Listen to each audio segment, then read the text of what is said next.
దాడిలో హిజ్బుల్లా దాడిలో గాయాలైనటువంటి ఆ ఇజ్రాయెల్ సైనికుల్ని అక్కడి నుంచి సురక్షిత ప్రాంతాలు తరలించేందుకు ఇజ్రాయెల్ ప్రభుత్వం హెలికాప్టర్ సహాయంతో వారందరూ కూడా తరలిస్తున్న దృశ్యాలు మనం చూస్తున్నాం. సో ఇటువంటి ఘటనలు ఈ ఏడాది కాలంగా ఎన్నెన్నో కోకొల్లలుగా ఉన్నాయి. సో చెప్పడానికి వివరించలేనటువంటి ఆ దృశ్యాలు కూడా అనేకంగా ఉన్నాయి. హృదయ విదారకమైన పరిస్థితులు ఉన్నాయి. సో పరస్పరంగా ఒకరిపై ఒకరి దాడిలో అనేక మంది అమాయక ప్రజలు పెద్ద ఎత్తున తీవ్ర ఇబ్బందులు పడ్డారు, ప్రాణాలు కోల్పోయారు. సో మీరు చూడొచ్చు రాకెట్ లాంచర్లు ఏ రకంగా ఇలా నీలమట్టం చేస్తున్నాయి. ఒక క్షణానికి 2 చొప్పున ఆ బాంబుల దాడులతోని పెద్ద ఎత్తున పూర్తిగా విధ్వంసం అయిపోయి పూర్తిగా నీలమట్టం అవడం కావచ్చు, అందరూ కూడా ప్రాణాలు వదిలిపోవడం కావచ్చు చూస్తున్నాం. సో క్షణానికి 2 లాంచర్ల పేరిట సుమారుగా ఒక నిమిషంలో 100కి పైగా ఆ బాంబులతో దాడి చేయడం అంటే అది ఆషమాష విషయమే కాదు.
ఇన్నరా మాంగళ్య షాపింగ్ మాల్ లా ఏం కొన్నా స్పాట్ గిఫ్ట్ ఇస్తుర్రంట. రండిగా మాంగళ్య షాపింగ్ మాల్ లో దసరా స్పాట్ గిఫ్ట్ పక్కా. ప్రతి 1000 రూపాయల కొనుగోలుపై ఖచ్చితమైన స్పాట్ గిఫ్ట్. ఈ ఆఫర్ అక్టోబర్ 1 నుంచి 11 వరకు మాత్రమే. మాంగళ్య షాపింగ్ మాల్ తెలంగాణ. ఇన్నరా మాంగళ్య షాపింగ్ మాల్ లా ఏం కొన్నా స్పాట్ గిఫ్ట్ ఇస్తుర్రంట. రండిగా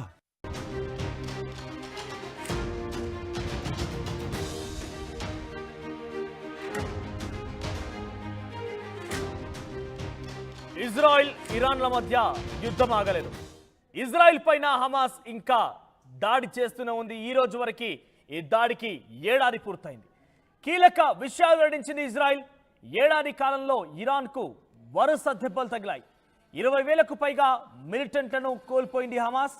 ఇక హెజ్బుల్లా హెడ్ నస్రల్లా అతని వారసుడు సఫీద్దీన్ కూడా హతం చేసింది.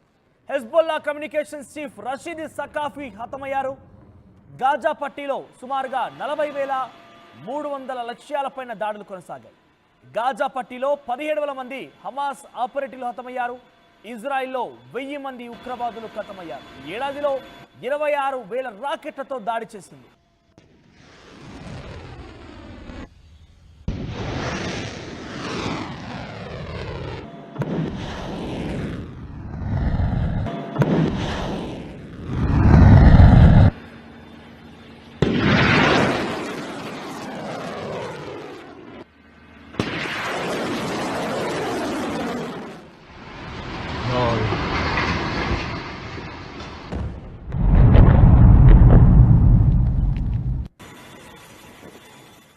ఇజ్రాయెల్ పైన హమాస్ దాడి చేసి నేటికి ఏడాది కావస్తోంది.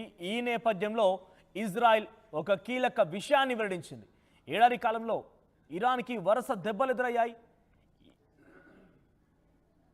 20,000కు పైగా మిలిటెంట్లను కోల్పోయింది హమాస్. హెజ్బుల్లా హెడ్ నస్రల్లా అతని వారసుడు సఫీద్దీన్ హతమయ్యారు. Hezbollah communications chief Rashid Saqafi కూడా హతమయ్యాడు. ఇక గాజా పట్టీలో 40,300 లక్ష్యాల పైన దాడులు జరిగాయి.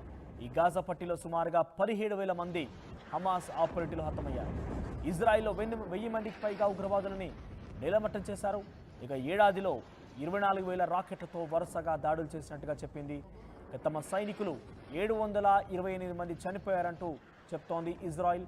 హెజ్బుల్లా హమాస్ కలిసి వచ్చినా రెడీ అంటుంది ఇజ్రాయెల్. రెండు కలిసి వచ్చినా కూడా ఎదుర్కోవడానికి సిద్ధమేనంటోంది ఇప్పుడు ఇజ్రాయెల్ పూర్తిగా అమెరికా మద్దతును కూడా కూడబెట్టుకుని ఉంది. ఇక ఏ క్షణమైనా ఇరాన్ ఇజ్రాయెల్పై దాడి చేసిన నేపథ్యంలో ఇజ్రాయెల్ కూడా తిరిగి దాడి చేసిన సిద్ధమైంది.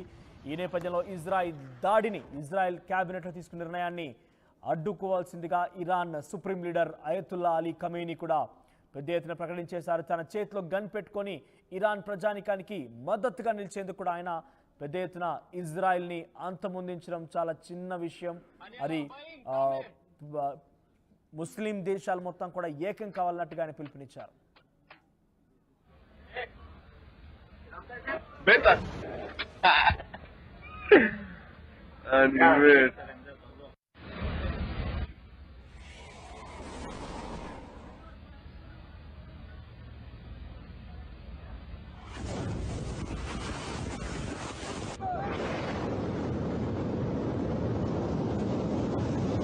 Aniel Arbain, coming!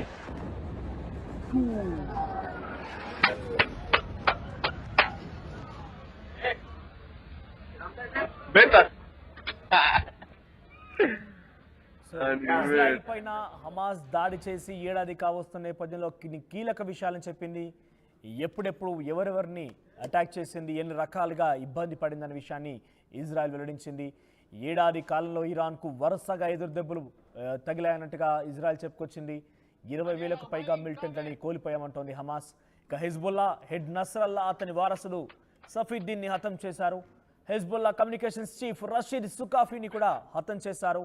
గాజా పట్టీలో 40,300 లక్ష్యాల పైన దాడులు చేశారు. గాజా పట్టీలో 1,700 మంది హమాస్ ఆపరేటివ్లు హతమయ్యారు. ఇజ్రాయిల్లో 1000 మంది ఉగ్రవాదులను హతం చేశారు. ఇక ఏడాదిలో 26,000 రాకెట్లతో దాడులు చేసినట్టుగా చెప్తున్నారు.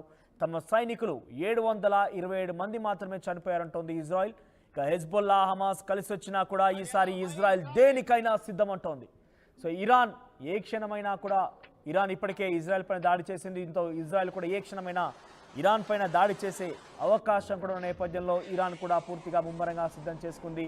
అన్ని రకాల సర్వ ఆయుధాలని ప్రజలతో ధైర్యం నింపేసి అవి కూడా సిద్ధం చేసుకుంది. ఇజ్రాయెల్ని మట్టు పెట్టడం కోసం ముస్లిం దేశాలు మొత్తం కూడా ఏకం కావాలన్నట్టుగా Iran supreme leader Ayatollah Ali Khamenei కూడా ప్రకటించేశారు. సో పెద్ద ఎత్తున పశ్చిమాసియాలో ఒక ఘోర యుద్ధ వాతావరణం నెలకొంది. సో ఏ క్షణమైనా యుద్ధ వాతావరణం కాత ప్రపంచ ఆర్థిక వ్యవస్థ పైన, ప్రపంచ శాంతి భద్రత పైన కూడా పూర్తిగా కూడా దెబ్బ కొట్టే అవకాశం ఉన్నట్టుగా ప్రపంచ మేధావులు, ప్రపంచ విశ్లేషకులు అంచనా వేస్తున్నారు.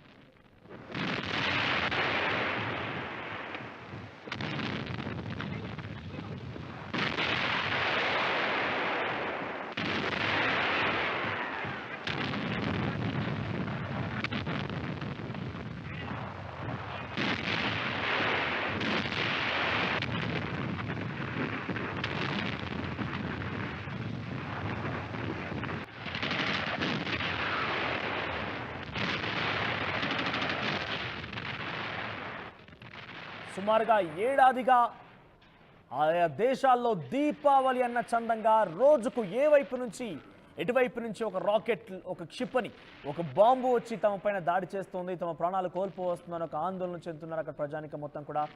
ఏడాదిగా ఇదే పేలుళ్ల చప్పుళ్లతో మనకు కనబడుతున్నాయి. ప్రపంచం మొత్తం కూడా అటువైపుగానే చూస్తోంది. ఇజ్రాయెల్, ఇరాన్, హెజ్బుల్లా, హమాస్ ఈ పేర్లు తరచుగా మనం వింటూనే ఉన్నాం. ఇరాన్ పై మొదట హెజ్బుల్లా దాడి చేసి ఏడాది కావచ్చు నేపథ్యంలో తాజాగా నివేదిక విడుదల చేసింది. ఇక ఏ రకంగా చూడండి, అక్కడ ఒక వ్యక్తి ఆ కారులో ప్రయాణించేందుకు అక్కడ చేరుకున్నాడు. క్షణాల్లోనే, రెప్పపాటులోనే ఆ కార్ ముందు కదలంగానే వెంటనే ఆ కార్ బ్లాస్ట్ అయిపోయినందున వారితో కూడా స్పాట్లో మరణించారు. ఈ తరహాలో అటు హమాస్ చీఫ్ని పలుమార్లు మట్టుపెట్టింది. ఇప్పటికే హమాస్ హెజ్బుల్లా చీఫ్ అయినటువంటి నస్రల్లాను కూడా మట్టుపెట్టింది. ఆ తర్వాత సఫీద్దీన్ని కూడా హతం చేసింది. ఈ రకంగా పలుమార్లు మనం ఈ రకంగానే మాట్లాడుకుంటున్నాం. ఇజ్రాయెల్, హెజ్బుల్లా, హమాస్ అనే పేరుని తరచుగా మనం వినియోగిస్తున్నాం. ఇక హెజ్బుల్లా హెడ్ నస్రల్లా, అతని వారసు సఫీద్దీన్ని ఇద్దరిని కూడా మట్టు పెట్టేసింది. ఇక హెజ్బుల్లా కమ్యూనికేషన్ చీఫ్ రషీద్ సకాఫీని కూడా హతం చేసినట్టుగా నివేదికలో తను ఏడాది పాటుగా అయినటువంటి యుద్ధానికి కారణంగా ఈరోజు ఏడాది కావడంతో నివేదికలో బయటపెట్టింది ఇజ్రాయెల్ ప్రభుత్వం. సో ఇజ్రాయెల్కి పూర్తిగా అమెరికా మద్దతు కూడా ఉంది. అమెరికా మద్దతుతో ఇజ్రాయెల్ ముందు కొనసాగుతున్న నేపథ్యంలో అటు ఇరాన్ కూడా మిగిలినటువంటి ఆ పశ్చిమాసియా దేశాలతో పాటుగా మిగిలినటువంటి ముస్లిం దేశాలను కూడా కూడబెట్టుకొని ముందుకెళ్లేందుకు సిద్ధమవుతున్నారు. ఇక